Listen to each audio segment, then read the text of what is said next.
Tercer Seminario Tolkien, La Tierra Media en Profundidad.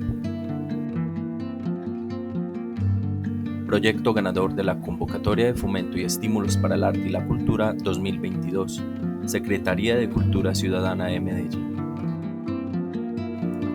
Organizado por la Sociedad Tolkien Colombia Orodruin.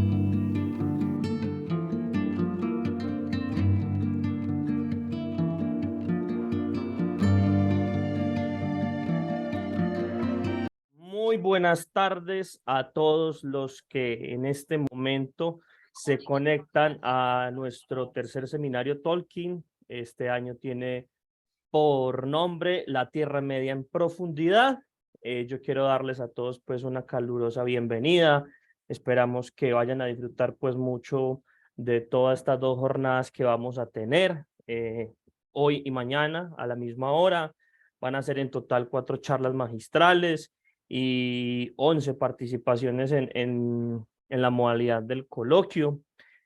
Pues ya como es tradicional, después de 3 años, pues está de nuevo aquí el seminario con nosotros y este año hay una novedad muy bonita que les queremos contar a todos, y es que este seminario es posible gracias a la convocatoria de fomento y estímulo para el arte y la cultura 2022 de la Secretaría de la Cultura Ciudadana de la ciudad de Medellín.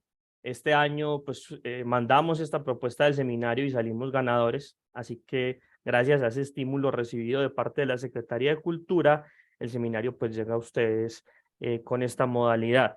Los quiero invitar a todos a que estén acá participando. El chat está abierto para que vayan dejando sus impresiones sobre el evento.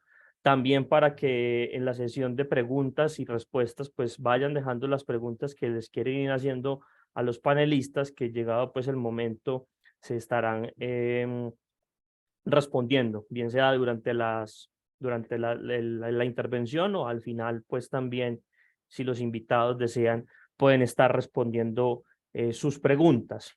En un momentico, después de que haga la presentación de nuestro primer invitado, que tiene el honor de hacer la apertura del evento, vamos a tener les voy a compartir un enlace para que por favor nos confirmen la asistencia del evento, tanto de hoy como de mañana. Esa asistencia es la única manera que nosotros tenemos de efectivamente corroborar que ustedes vinieron y para poderles generar el certificado de asistente. Así que por favor no olviden llenar esa asistencia, es muy importante.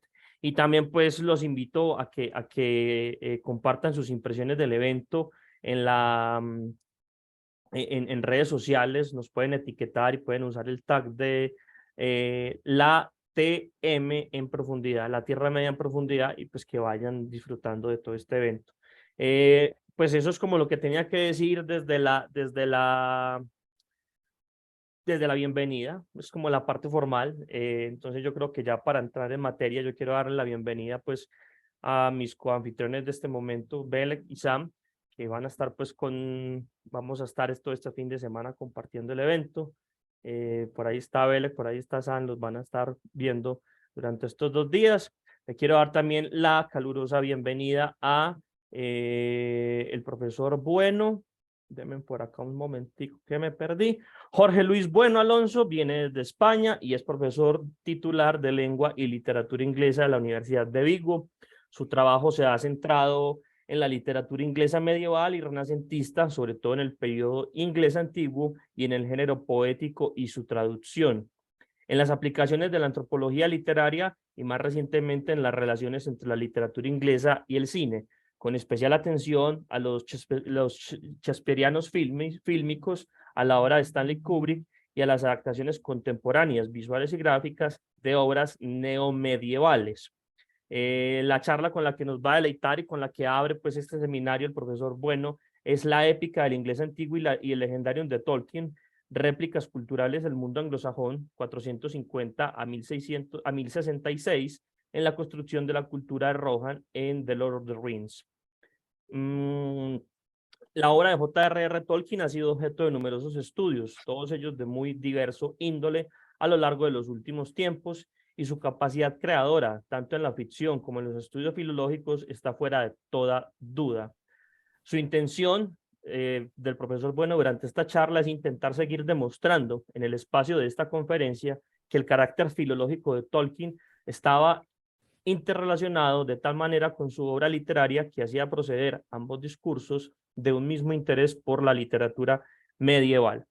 Jorge Luis, pues bienvenido, ya el público es todo tuyo, cuando quieras comienzas tu presentación y en un ratico pues nos hablamos.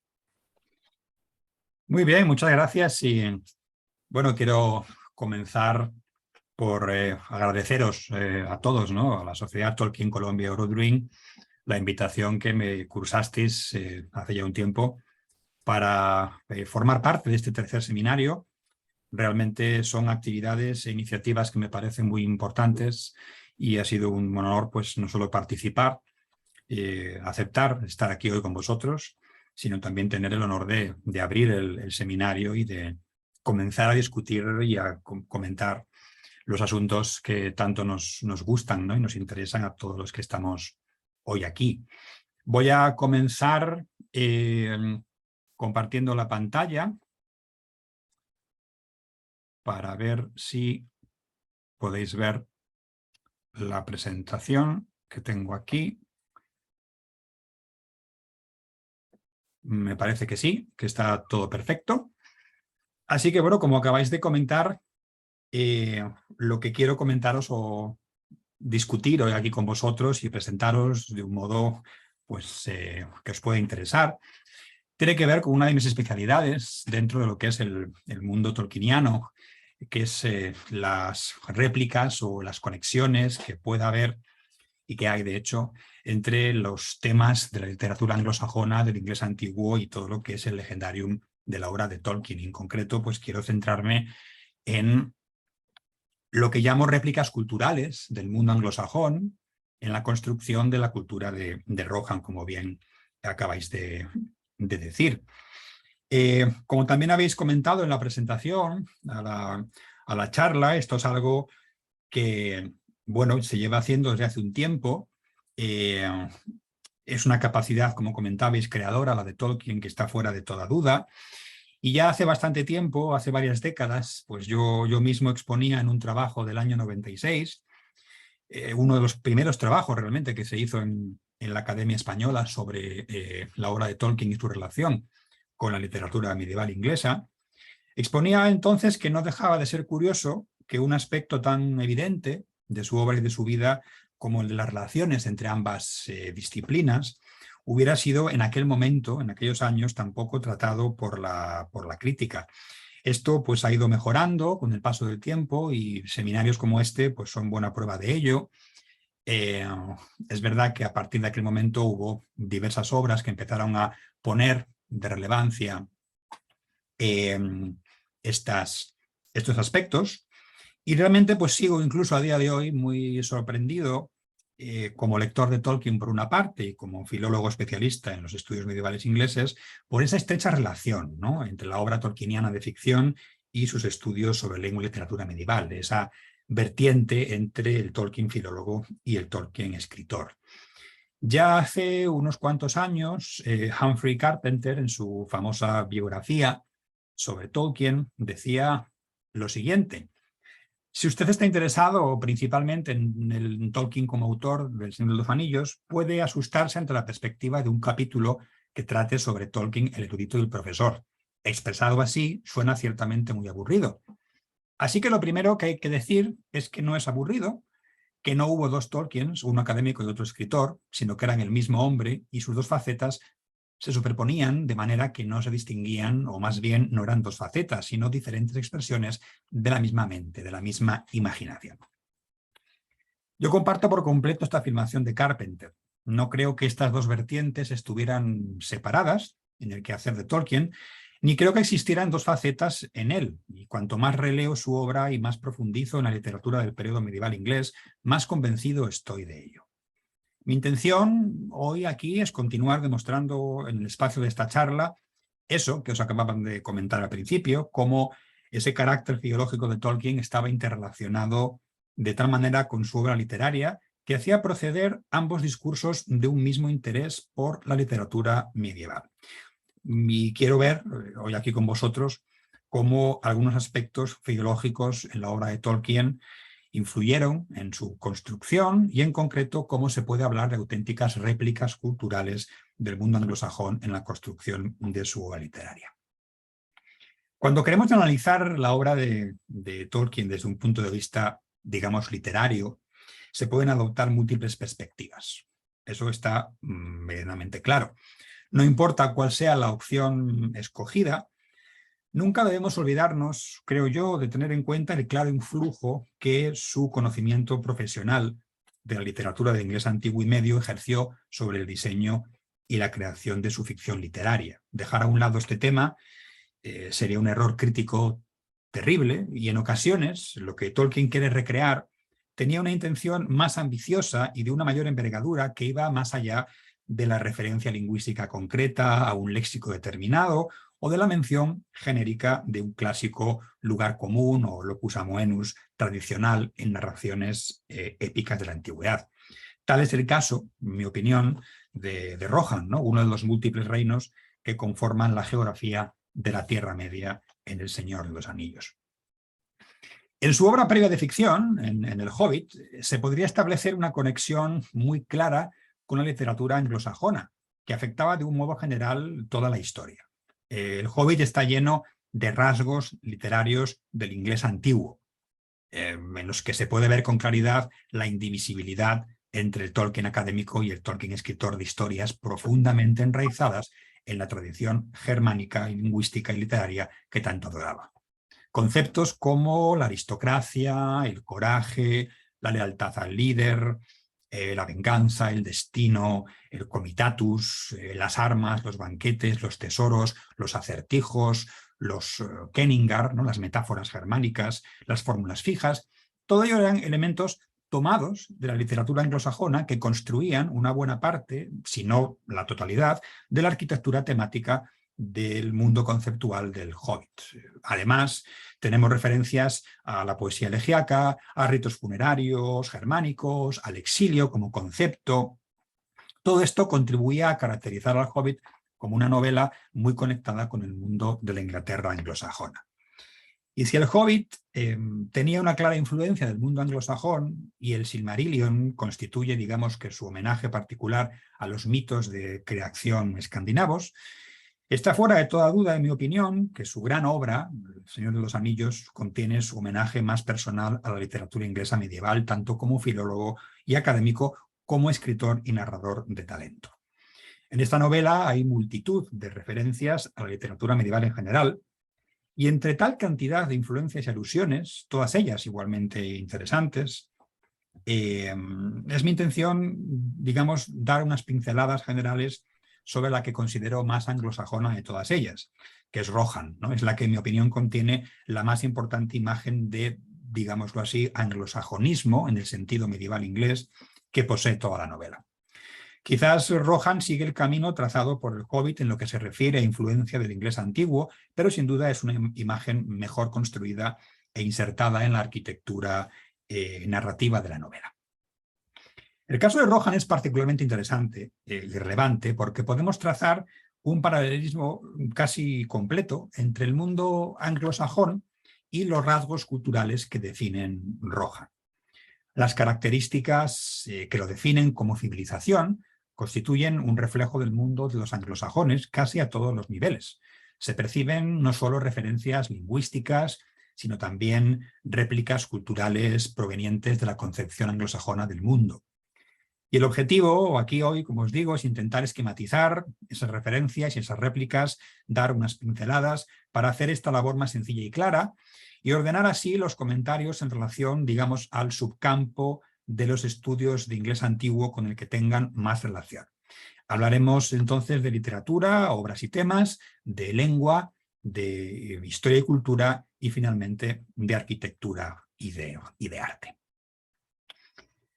Yo creo que las primeras y más evidentes huellas del mundo del inglés antiguo o del mundo de los anglosajones con las que uno se topa al leer sobre la cultura y las gentes de Rohan están claramente conectadas con las obras y con los temas principales de la literatura del inglés antiguo. Y aquí quiero hacer especial hincapié en el libro tercero, capítulo sexto, donde se encuentran, digamos, dos de las más directas referencias de este mundo, ¿no? Cuando Aragorn cita un extracto de la poesía oral de Rohan, y más adelante, en el mismo capítulo, cuando Theoden, el rey de Rohan, despierta de su mágico letargo recitando la llamada a las armas rohaniana, que será luego repetida en el libro 5, capítulo 5. El primer ejemplo que tenéis ahí delante ahora mismo es fácilmente reconocible para cualquier experto en literatura anglosajona. Todas las traducciones de citas que haga, tanto de fuentes inglesas teóricas como de extractos sacados del Señor de los Anillos, todas ellas las he traducido yo, son mis traducciones. Algunas ya veréis por qué, porque yo creo que hay ciertas cosas en la poesía y en el verso y en el ritmo que la traducción que todos hemos leído en su día en español no recogen. Y también es una forma, pues, de seguir defendiendo algo, pues, que ya he comentado en otros muchos lugares, que es la necesidad realmente de hacer una nueva traducción de la obra. Yo creo que necesitamos hacer una traducción del Señor de los Anillos para el siglo XXI que tenga en cuenta todo lo que se ha corregido, todo lo que se ha puesto encima de la mesa de ediciones posteriores, ¿no? Cuando ya en el 2005 salió la edición aniversario que contenía un texto fijado, una nueva revisión, todo eso en lengua española no lo hemos tenido porque se ha seguido reeditando y reimprimiendo la traducción que siempre se hizo desde los años 70-80, ¿no? Eso creo que es un error y bueno, esta es mi forma un poco de seguir sacando a la luz esto que yo creo que es interesante. Bueno, como os comentaba, esta es la primera referencia directa que tenemos a la literatura anglosajona, cuando Aragorn cita un extracto de la poesía oral de Rohan y dice lo siguiente, ¿no? ¿Dónde están ahora el caballo y el jinete? ¿Dónde el cuerno que sonaba? ¿Dónde el yelmo y la coraza y el fulgente cabello que ondulaba? ¿Dónde la mano en el arpa y el fuego que rojo brillaba? ¿Dónde la primavera y la cosecha y el cereal que alto medraba? Han pasado como la lluvia en la montaña, como el viento en la pradera, menguan en sombra los días en el oeste tras las colinas. Este ejemplo de verso rohaniano no es sino una reelaboración de una de las más famosas elegías del inglés antiguo, el exiliado errante. Para ser más exactos, es una adaptación de los versos 92 al 95a, ese momento que en inglés antiguo suena como ahí tenéis, ¿no? Huer quom merg, huer quom mago, huer quom madungiva, huer quom symbla gesetu, huer sindon seletreamas, e alla beorchtbüne, e alla birnwiga, e alla theldnestrim, hu selfrike wat, genapunder nicht helden swagel no ere. Y en castellano, en traducción de mi colega Miguel Ángel Gómez, recién publicada hace unos años, sería: ¿qué fue del corcel? ¿Qué del joven? ¿Qué del señor dadivoso? ¿Qué fue del sitio del ágape? ¿Qué de la sala, el alborozo? ¡Ay del cáliz luciente! ¡Ay del guerrero en su cota! ¡Ay de la gloria del príncipe! Aquel tiempo, ahora fugado, bajo el manto de la noche, como si nunca existiera, eclipsado. Este extracto de la poesía de Rohan adapta no solo la forma externa del verso anglosajón, sino también los rasgos temáticos de la poesía elegíaca, cuyo estilo imita: la pérdida del microcosmos germánico, el tono elegíaco, el recuerdo feliz de la vida en el comitatus, los valores sociales del hall, del salón, los banquetes, los símbolos de las glorias pasadas, el transcurrir de la vida, etc. En ambos textos, la expresión de la angustia vital del narrador, de la introspección personal que lleva a cabo al enfrentarse a la vida, es casi idéntica. Con un texto único al principio del capítulo, justo cuando comienza a describir la cultura de Rohan, Tolkien nos ofrece una profunda conexión con el mundo y con el modo de vivir anglosajón, con su concepción vital. El segundo ejemplo, que es este que tenéis aquí, tiene lugar en dos ocasiones, como ya comenté antes, en el libro 3, capítulo 6, y en el libro 5, capítulo 5. Son las llamadas a la batalla que recita Theoden en estos momentos. La del libro 3 dice: «Alzaos ahora, alzaos, jinetes de Theoden. Surgen sucesos funestos, se siente la sombra en el este. que se embride la montura y resuene el cuerno. Adelante, Orlingas. Y posteriormente, alzaos, alzaos, jinetes de Theoden. Surgen sucesos sombríos, matanza y fuego. Que todo sea tremor de lanzas y escudos en astillas. Enrojecida jornada de espada hasta que se alce el sol. Las dos llamadas a la batalla que tenéis aquí tienen su origen muy posiblemente en otro texto anglosajón conectado con el discurso épico y con Beowulf, el llamado episodio de Finn y Hengest, comúnmente conocido como el fragmento de Finnsburg. Tom Shippey fue uno de los pocos que estableció esta conexión y más recientemente el magnífico Companion de Hammond y Skull hacía mención explícita a ello. Es una referencia que es más que evidente en tanto en cuanto que el texto original anglosajón fue estudiado, traducido y editado cuidadosamente por Tolkien y por Alan Bliss y fue publicado póstumamente como Finn y Hengest, el fragmento y el episodio. En los versos 10 y 12 del fragmento de Finnsburg, y cito en este caso por la edición que el propio Tolkien realizó del texto en inglés antiguo, encontramos lo siguiente, ¿no? Ac onwagliges nu, wigend mina, habad jude glenchen, hidjad on ellen, thindad on orde, wezad on mode. Que sería, alzaos ahora, mis guerreros, coged vuestras cotas de malla, pensad en sucesos de valor, conducíos con denuedo, sed firmes. De nuevo, la referencia es muy precisa. El tono épico del fragmento encaja por completo en este y en otros momentos de la narración con ese contenido de ambas llamadas a la batalla de Theoden. Estas son las dos referencias más directas que se pueden encontrar en la descripción del pueblo y la cultura de Rohan. Y además hay diversas resonancias de Beowulf y de la poesía épica anglosajona que aparecen de un modo sistemático a lo largo de la historia, no en forma, digamos, de referencias claramente identificables, sino más bien como elementos de construcción narrativa de la novela en general y de la construcción de Rohan en particular. A este respecto, por ejemplo, cuando Gandalf, Aragorn, Gimli y Legolas llegan al palacio de Theoden, el ritual de llegada y recepción se corresponde punto por punto con el mismo episodio en Beowulf, cuando el héroe y sus hombres llegan a las tierras de Hrothgar y son interpelados por un guarda. De este modo, la llegada ante el guarda, el intercambio conversacional que se produce, la entrega de las armas, la entrada ante el rey, etc., siguen un patrón similar al que aparece en Beowulf en los versos 230-350, más o menos. Este ejemplo sirve para indicar que Tolkien no reproducía simplemente episodios que sucedían en textos anglosajones, sino que se servía de tales escenas para describir a sus personajes a un nivel profundo. Y tales descripciones conectan Rohan con otros temas de la cultura anglosajona que también se presentan como definitorios de la concepción del mundo rohaniana. Ideas tales como el honor, la arrogancia guerrera, el deseo de fama o recuerdo, el lofgeornos, ¿no? El deseo de ser recordado que aparece en Beowulf, la lealtad, los festejos, el individuo frente a sí mismo y frente al grupo, la sabiduría y la fuerza.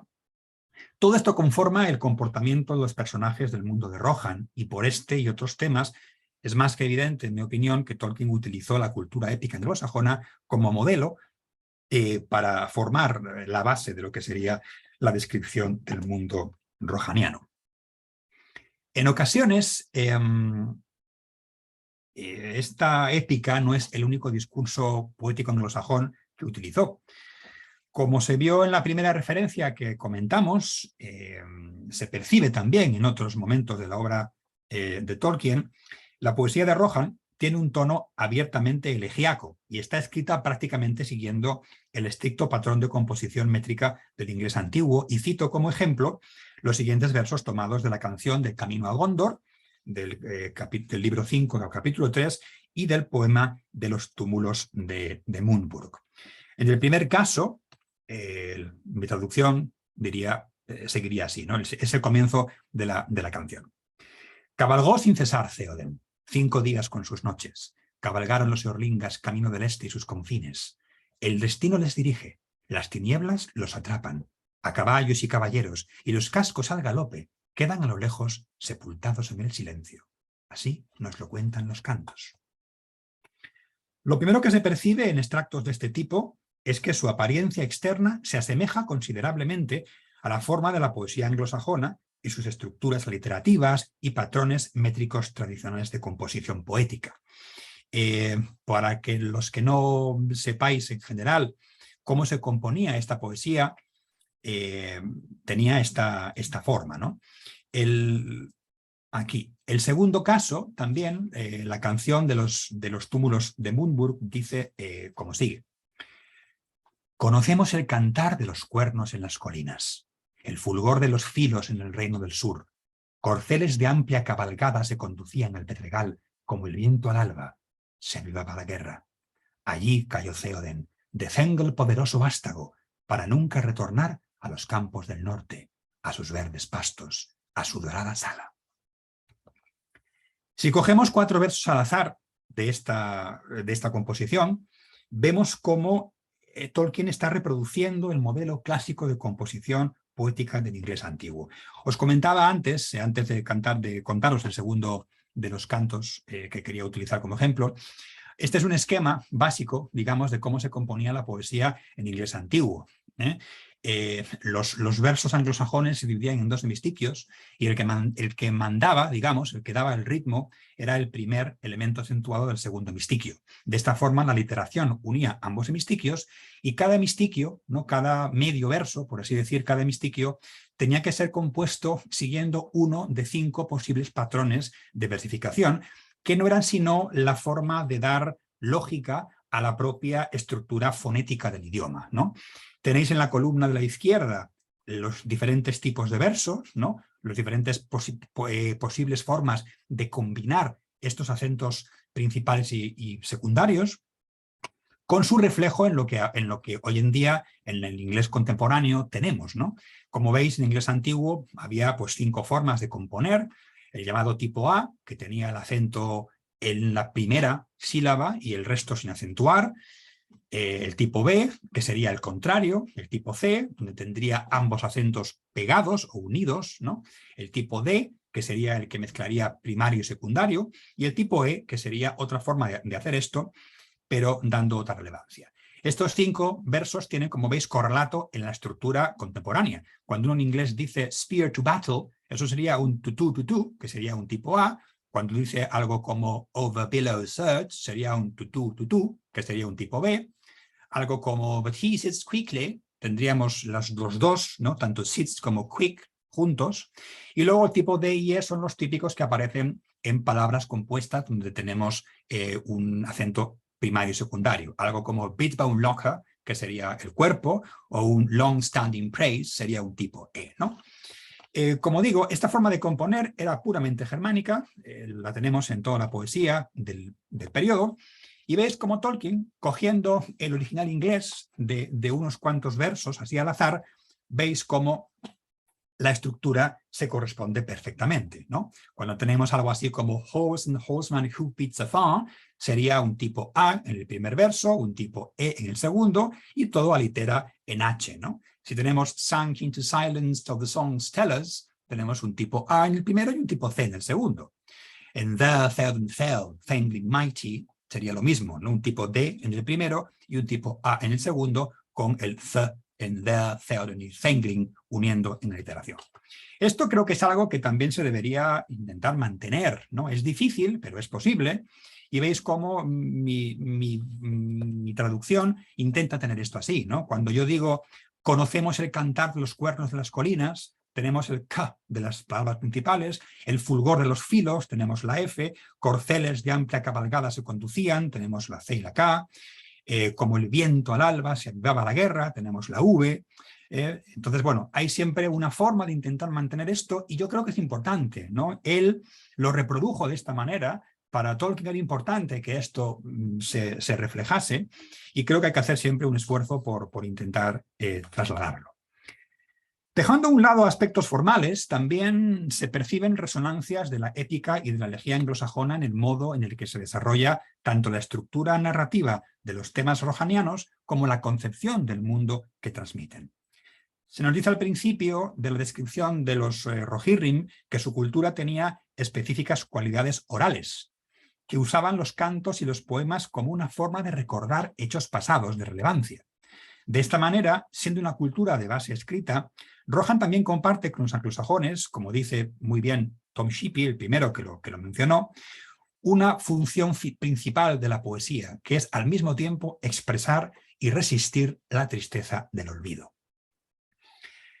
Incluso si consideramos la historia como un todo, también nos recuerda el crítico inglés Patrick Curry que los tres mundos sobre los que gira la narración en El Señor de los Anillos son el mundo social, simbolizado por la comarca, el mundo natural, que sería la Tierra Media al completo, y el mundo espiritual, que para Patrick Curry sería lo que el mar simboliza como lugar de donde surge, digamos, lo espiritual, ¿no? En muchas secciones de la obra. También menciona que el parámetro espacio-temporal y la dimensión personal o psicológica de los personajes son dos conceptos que guían a los personajes, a la arquitectura temática de la obra. No deja de ser curioso, y a mí siempre me lo ha parecido, que el discurso poético elegíaco del inglés antiguo se describe precisamente por medio de estos tres parámetros generales.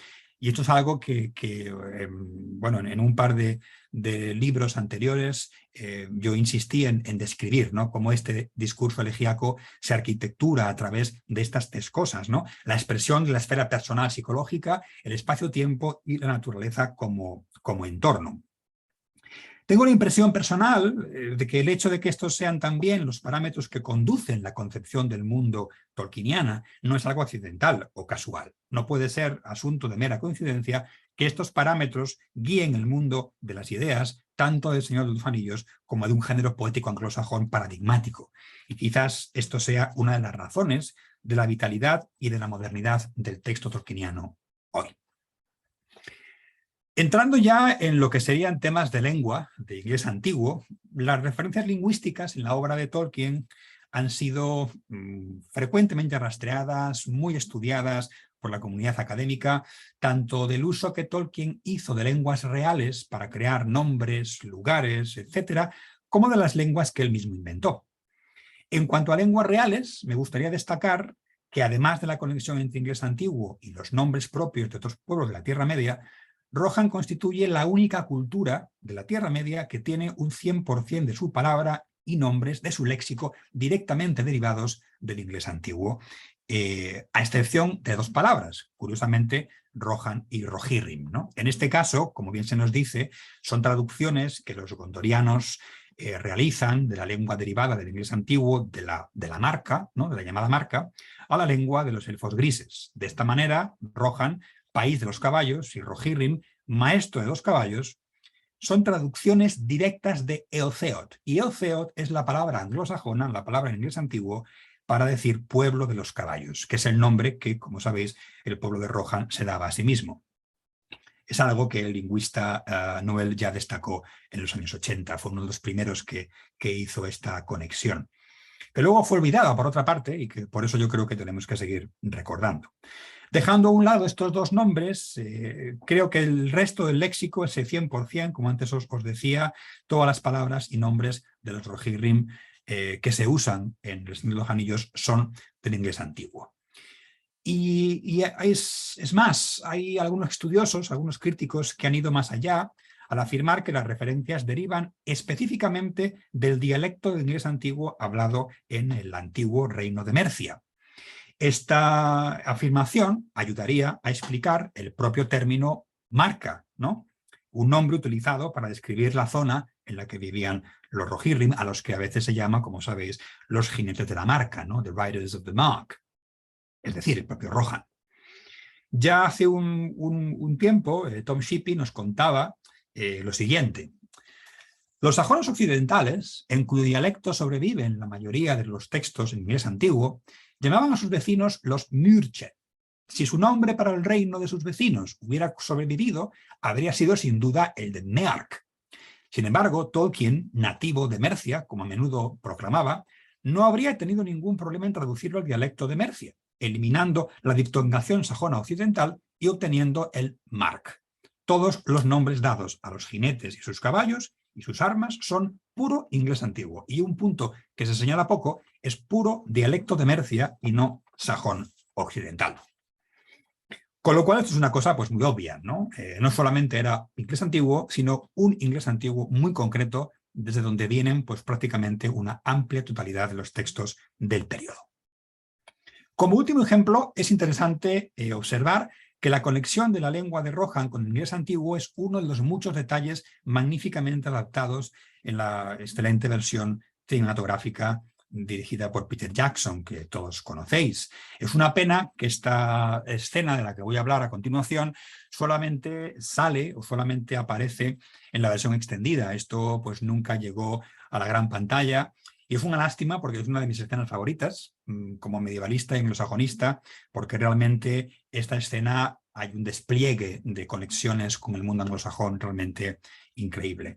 En las dos torres hay una escena que muestra el funeral de Theodred, el hijo de Theodred, en el que Éowyn canta una especie de planctus funerario compuesto literalmente por varios versos en inglés antiguo. Si todo el funeral y toda la indumentaria se corresponde prácticamente con lo que conocemos de la arqueología de ese periodo, que lo que utilice Éowyn para cantar ese planctus sea inglés antiguo puro y duro, es algo pues muy interesante, ¿no?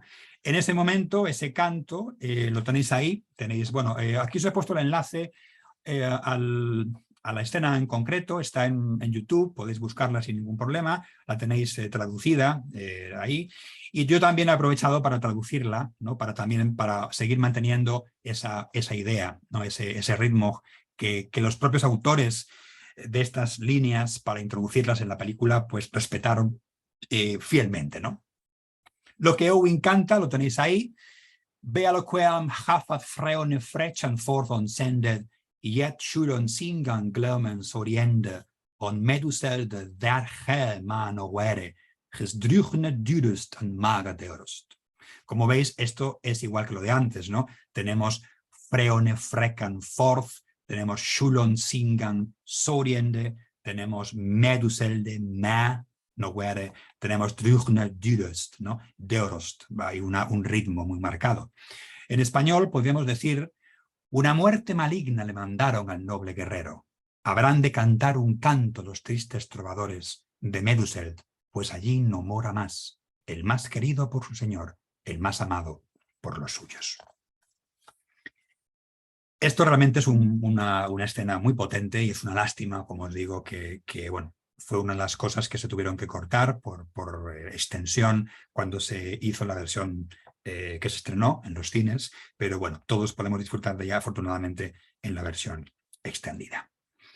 Yéndome ya a lo que es la cultura de Rohan y sus gentes, la historia y la cultura, el único elemento que no coincide con el mundo anglosajón es el hecho de que son jinetes, ¿no? De que son horse people, no horse folk, que los caballos son un elemento cultural definitorio. De hecho, tenemos pequeños indicios que señalan que los anglosajones no se llevaban muy bien con los caballos. En los 3 primeros versos de la batalla de Maldon, el poema épico, el narrador describe cómo el señor anglosajón, y os lo pongo ahí,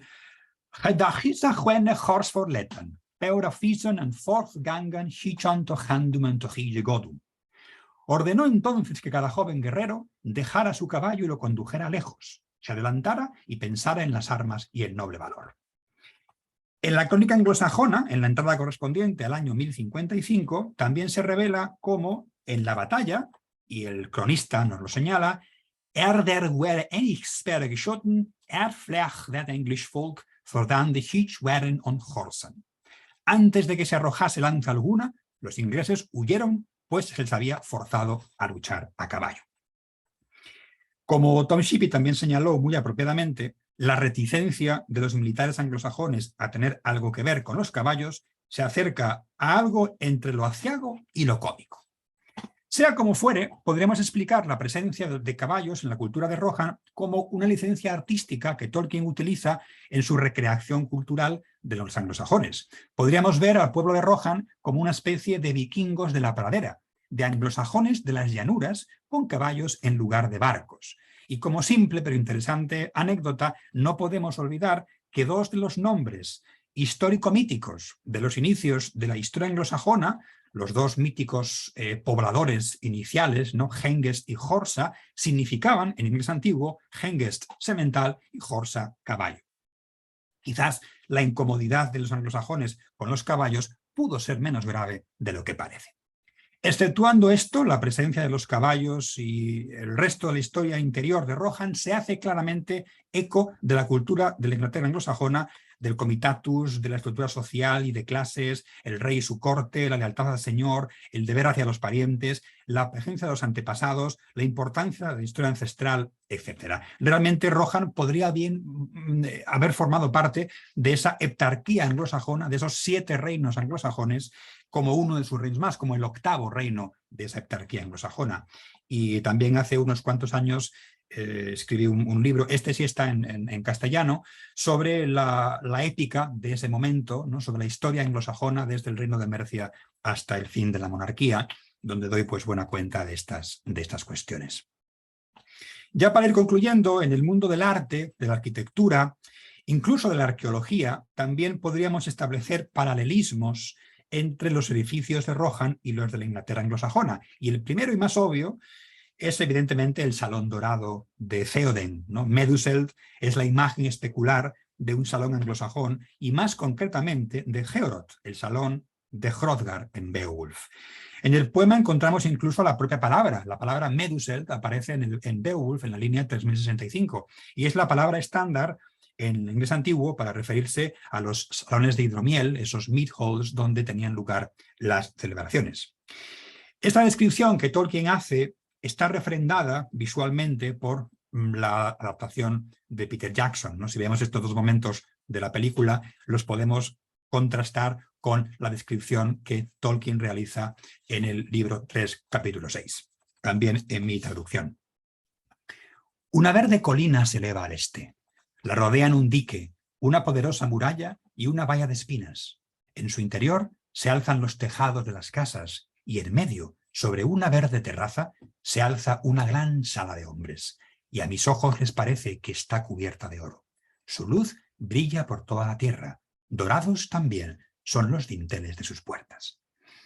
Si comparamos este pasaje, bellamente descrito, con la descripción del Meduseld, del Meodo Ern Mitchell de Hrothgar, que aparece en Beowulf, percibimos un tono idéntico en ambas descripciones, ¿no? En inglés antiguo, lo tenéis a este lado, Guman on Getton, Sigon at Somne, o dat Hugh Stel Timbred, Gettolich und Golfach on Guton Michton, that west for Merost Flod Wendum, Rechda under Roderum on them se Ricabad, Lichte se Leoma over Landa Fella.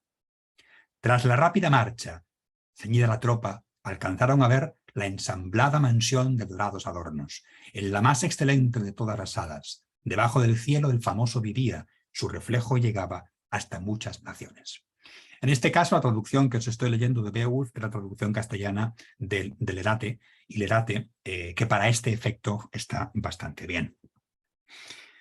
Ambas descripciones, la apariencia externa del salón, son bastante semejantes, ¿no? Especialmente estos dos elementos, ¿no? La decoración dorada, el Gettolich on Golfach, y la luz que ambos irradian, ese símbolo de poder y de majestad, que es una réplica exacta de este Lichte Seleoma over Landa Fella. En este sentido, no está de más recordar lo que Lexley Webster señalaba, diciendo que no hay prueba arqueológica de que los salones anglosajones o cualquier otro germánico estuvieran adornados con oro, pero si la descripción no es simplemente una hipérbole, no parece descabellado leer en la descripción del exterior dorado y brillante una imagen poética de la paja o de las relucientes tejas, ambas atestiguadas en el registro arqueológico. En ese sentido, Tolkien estaría representando no solo la imagen real del anglosajón, sino también la descripción poética que aparece en textos como Beowulf. Tolkien afirma a través de la voz de Gandalf, cuando dice que a mis ojos les parece que está cubierto de oro, la misma hipótesis razonable que declara Webster en su trabajo sobre la realidad del mundo anglosajón. Además de la sala, en Rohan están presentes también otros elementos que configuraron el entorno construido en los anglosajones. Como se ve en el libro 3, capítulo 6, estos grandes túmulos donde duermen los ancestros de Theoden, a la izquierda 7 y 9 a la derecha, son una reproducción de los túmulos funerarios que aparecen citados, por ejemplo, al final de Beowulf, y en este caso sí tenemos muchas pruebas arqueológicas y las similitudes con los túmulos anglosajones y los de Rohan son bastante evidentes. Aquí podemos ver de nuevo dos imágenes tomadas de la realidad arqueológica con la adaptación de Peter Jackson, ¿no? Las dos de arriba corresponden a túmulos reales de la Inglaterra anglosajona, fotos contemporáneas, y abajo pues los túmulos en el exterior de Rohan, donde crecen las Silbermine, las flores del olvido. Aunque no se describen con tanta profundidad y quizá como deducción lógica del resto de la construcción cultural, también podemos destacar que toda la parafernalia bélica de Rohan, los cascos, los escudos, las espadas, son símbolos de la concepción anglosajona del mundo, también se replican en las armas y el equipo de guerra de Rohan.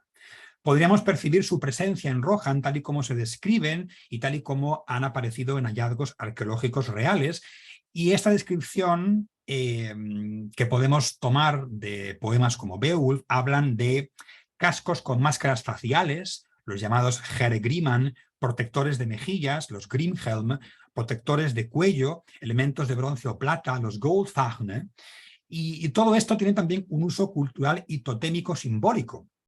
Y hay que recordar que esto sí está muy bien reproducido en la cultura de Rohan, ¿no? Recordad que el nombre que tomó Éowyn cuando cabalgó hacia Gondor, disfrazada con la armadura de hombre de Rohan, fue Dernhelm, y Dernhelm significa en inglés antiguo casco secreto. El nombre que lleva también el guardia de Theoden, Gilhama, significa también cota de malla o hogar en inglés antiguo. Y estos dos casos no son, digamos, una coincidencia. Estos y otros ejemplos muestran el uso simbólico a nivel conceptual de las armas del equipo de guerra rohaniano, y esto creo que es un nuevo paralelismo cultural que podríamos establecer con los anglosajones. Y este aspecto también pues, ha sido correctamente visualizado en la versión fílmica, como se puede comprobar. Ahí tenéis dos cascos anglosajones reales, uno encontrado en York y otro el famoso casco de Sutton Hoo. Y si vemos pues, los cascos que utilizan pues, Eomer, que utiliza Theoden, reproducen claramente la estructura, digamos, real de estos cascos. Ya como conclusión y como, bueno, consideración final, ¿no? Vamos a ir ya terminando para dejar pues, un poco de tiempo a preguntas y a comentarios. Y yo creo que si tenemos en cuenta lo que hemos aquí comentado y presentado, lo que he presentado con vosotros, Tolkien es más que evidente, ¿no? Que construyó Rohan tomando como modelo el mundo anglosajón. Una relación muy estrecha y directa con este mundo anglosajón que solo se encuentra en toda la novela en Rohan. Y este podría ser un caso único, ya que esta detallada construcción cultural no puede verse de forma tan explícita, tan directa, tan al 100% en el resto de influencias medievales detectadas en su obra. Es cierto que la cuestión de los paralelismos culturales entre Rohan y los anglosajones ha sido tratada por la crítica literaria en algunos trabajos interesantes, pero también es cierto que algunos de estos trabajos tienden a resolver la cuestión indicando solo referencias menores, sin examinar ninguna de ellas en detalle. Tales referencias solo tocan el tema de pasada, ya que suele insertarse en obras de gran alcance que pretenden abarcar en profundidad las influencias completas medievales que presenta la obra tolkieniana. Pero aún así, insisto y creo que es necesario examinar individualmente todas estas breves referencias, y en lugar de presentar a la comunidad académica o al público lector largas obras generales sobre El Señor de los Anillos, yo creo que los estudiosos de literatura medieval tendrían que reducir el alcance de sus trabajos para dividir la tarea y escribir pues, libros en profundidad dedicados a temas concretos. Referencias germánicas, anglosajonas, estructura del romance, mitos, leyendas. Incluso, como hemos visto, pues han seguido surgiendo nuevos temas que arrojan discusiones nuevas, como llevamos muchos años viendo en las publicaciones póstumas, ¿no? Todos los trabajos que conocemos, desde la leyenda de Sigurd y Gudrun, los que salieron después, Hijos de Húrin, Beren y Lúthien, Caída de Gondolin, su propio Beowulf, la balada de Utru y Utrún, la historia de Kullervo, la caída de Arturo, o el próximo, que está a punto de aparecer en el mes de noviembre, la caída de Númenor. Todos ellos fueron arrojando, fueron profundizando en aspectos culturales que se pueden conectar con lo escandinavo, con lo nórdico, con el antiguo nórdico, con el antiguo eslavo, con todas estas influencias que él tanto tanto quería. Quiero destacar que todo este aluvión de publicaciones nuevas comenzó con Sigurd y Gudrun, con esta recreación de una de las historias más importantes que componen la Edda poética, ¿no? El nuevo cantar de los Volsungos y el nuevo cantar de Gudrun. Una recreación que Tolkien escribió en una lengua inglesa que de nuevo volvía a incluir los patrones métricos y diversificación de las antiguas literaturas nórdicas, ¿no? Este es el texto original escrito por Tolkien en su caligrafía, la transcripción de su propia literatura y la traducción que yo propongo, que como veis se aleja un poquito de la que publicó en su día en Minotauro, porque en algunas cuestiones, ¿no?, como veis, está un poco más prosaica y no sigue un poco la estructura que si tú ves un verso islandés o en antiguo nórdico, la estructura es muy parecida y muy semejante a la que hacía, ¿no? Por ejemplo, en el primer verso veis cuando él dice "Teeth were poisoned, tongues were darting", se traduce en Minotauro como los dientes envenenados, las lenguas asomando, sin olvidarse que tanto teeth y tongue tienen que aliterar, ¿no? Hay que hacer algo como venenosos los colmillos, vibrantes sus lenguas, ¿no?, para intentar mantener esa idea, ¿no? Como veis, en Tolkien el filólogo, el poeta, el escritor, el académico, de nuevo en una única figura. Y no solamente lo que respecta a su obra, sino en cuanto a crítica y análisis, las perspectivas son cada vez más amplias e interesantes. Un ejemplo basta solo para explicar el libro del 2005 de Stuart Lee y Elizabeth Solopova. Es un estudio sobre cómo descubrir la literatura medieval a través de Tolkien y no al revés, ¿no? Aquí tenemos extractos del Hobbit, del Señor de los Anillos, que se ponen en conexión con el Voluspa escandinavo, con el Vafthrudnismal del antiguo nórdico, el Saturno y Salomón anglosajón, el Beowulf, la balada medieval inglesa Ser Orfeo, el poema épico Elegíaco Las Ruinas. Es en momentos concretos que pueden verse como momentos que nos pueden dar luz y hacernos entender la literatura medieval europea, no solamente la inglesa, sino el resto de literaturas medievales que Tolkien tanto amaba, ¿no? Los caminos son siempre de ida y vuelta en Tolkien. En esta charla pues he tratado de ofrecer esos primeros pasos, ¿no?, para sistematizar ese paralelismo cultural que se puede establecer entre esta novela y las referencias del mundo cultural anglosajón, y este ejemplo pues he utilizado Rohan como base. Un último punto para concluir. Cuando Tolkien describió al poeta de Beowulf, cómo el poeta de Beowulf manejaba sus fuentes para crear su relato, para construir su poema épico, Tolkien en su ya famoso Beowulf, Los monstruos y los críticos, afirmó lo siguiente: que Beowulf no era un poema primitivo, que era un poema tardío, que utiliza materiales, entonces todavía abundantes, conservados de una época ya cambiante y pasajera, una época que ya se ha desvanecido para siempre, engullida en el olvido, utilizándolos para un nuevo propósito, con un mayor alcance de la imaginación.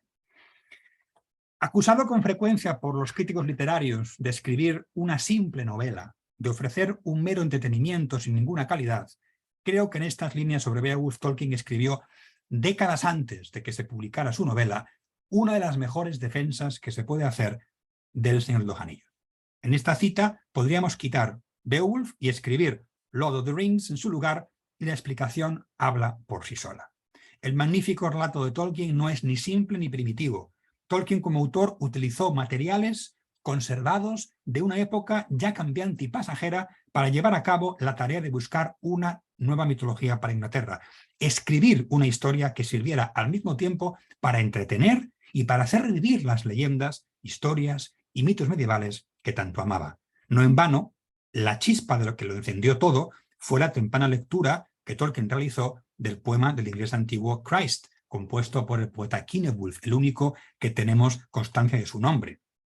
En este poema, estos dos versos tan famosos ya, Eala Earendel engla beorgast, over Midgard monum sended, salve Earendil, el más brillante de los ángeles, enviado para los hombres en la Tierra Media, tenemos tres elementos fundacionales de la obra tolkieniana: la luz de Earendil, su envío intencionado a los hombres, y la palabra Tierra Media. Reescribiendo lo que escribió Patrick Curry, el mito de Tolkien, la Tierra Media en sí misma no es un mero entretenimiento, sino es la cristalización de la experiencia medieval actualizada, podríamos decir, y lejos de ser literatura escapista, la fantasía es una intensificación de la realidad. Aunque este esbozo que he ofrecido en esta charla tenía como objetivo seguir contribuyendo al estudio del legado literario de Tolkien, se podría decir que en este análisis de la obra de Tolkien, como todos sabéis, el camino pues sigue y sigue y sigue, ¿no? Es algo que será afortunadamente inagotable. Lo que aquí os he contado, una buena parte de ello está expuesto en un artículo en inglés que publiqué hace bastante tiempo. Aquellos que lo leáis, que leáis inglés, podéis acceder a él, está de libre acceso en la revista de estudios de literatura infantil y juvenil, que ahí os dejo y luego os puedo enviar por correo electrónico si queréis. Y también pues hay algunas cosas de las que he hablado aquí que están incluidas en un libro de reciente publicación, también en inglés, que es el siguiente, Tolkien en el siglo XXI, lectura, recepción, reinterpretación, que en compañía de otros colegas pues hemos publicado recientemente, y en los que leáis lengua inglesa, aquí tenéis una aproximación contemporánea a pues, el trabajo de los ilustradores en la obra de Tolkien, las runas, el regreso de Beornot, la propia novela, el tema sobre la raza, la tradición oral, la mitología de la Tierra Media, los personajes femeninos, los dragones, la narrativa. Creo que podéis encontrar una obra de interés. Y también anunciar que recientemente se ha publicado la segunda edición del voluminoso libro de Stuart Lee sobre Tolkien, que es, digamos, la puerta de entrada a todo cuanto uno quiera empezar a conocer y empezar a saber sobre el legendario. Hay lecturas que uno puede realizar y, como veis, pues elementos sobre los que uno puede volver una y otra vez. Nada más por mi parte, agradeceros la atención, la invitación, la escucha atenta y, como decían los anglosajones, West to Hall, well de das Gewerches, que quiere decir que tengáis suerte en todo y que todo os salga bien en aquello que emprendáis. Y estoy a vuestra disposición, si tenemos algo de tiempo ahora, para cualquier pregunta o cuestión que tengáis a bien realizarme. Muchas gracias. Jorge, no, gracias a ti por esta intervención tan maravillosa. De verdad que tremenda forma de empezar nuestro evento. Pues lamentablemente no nos va a quedar mucho tiempo para responder preguntas, porque pues hemos terminado muy ahí al margen. Yo quisiera es que de pronto pues en un momentico, si tienes ahí a la mano los enlaces de todos estos trabajos que has compartido, los dejaras Sí. ahí en el chat para que la otra gente pues los pueda compartir. Pues, no sé, la verdad es que está pues muy interesante todo. Hay dos preguntas que están sobre la mesa, pero que pues, como te digo, bueno, no sé, a ver, un minuto para responder una. La de Francisco. Pregunta, ¿dónde se puede encontrar una buena guía para la pronunciación del inglés antiguo? Una buena guía para el proceso del inglés antiguo. Bueno, hay diferentes manuales generales que hablan sobre cómo pronunciarlo. Casi todos los libros que introducen el inglés antiguo de una forma lingüística tienen un apartado dedicado a la fonología, y casi todos hacen pues, el típico cuadro donde puedes ver, utilizando sobre todo el sistema actual de la lengua inglesa contemporánea, cómo se podría pronunciar. Y es algo pues, que podemos describir muy bien. Lo que voy a hacer aquí quizás ahora sea poner mi correo electrónico en el chat. Y todos Perfecto. aquellos que necesitéis o que queráis hacer alguna cuestión o tener acceso a los trabajos que he citado, os puedo enviar el enlace correspondiente y así pues podemos avanzar. Si no queréis retrasaros un poco, lo voy a poner aquí y cuando queráis pues estoy atento a vuestras peticiones y os lo puedo enviar por correo electrónico sin ningún tipo de problema. Dale, Jorge, muchas gracias. De verdad que muchas gracias por haber aceptado esta invitación, por haber pues engalanado y haber abierto nuestro evento de esta manera. Por ahí está Mónica, por ahí está Sam. Pues de verdad, Jorge, muchas gracias por haber estado acá. A vosotros. No, hombre, bienvenido siempre por acá y seguro no va a ser la única vez que te vamos a estar molestando para estas cosas. Pues encantado. Gracias de verdad, Jorge. En lo que va preparándose Sam y Mónica, que por ahí están, les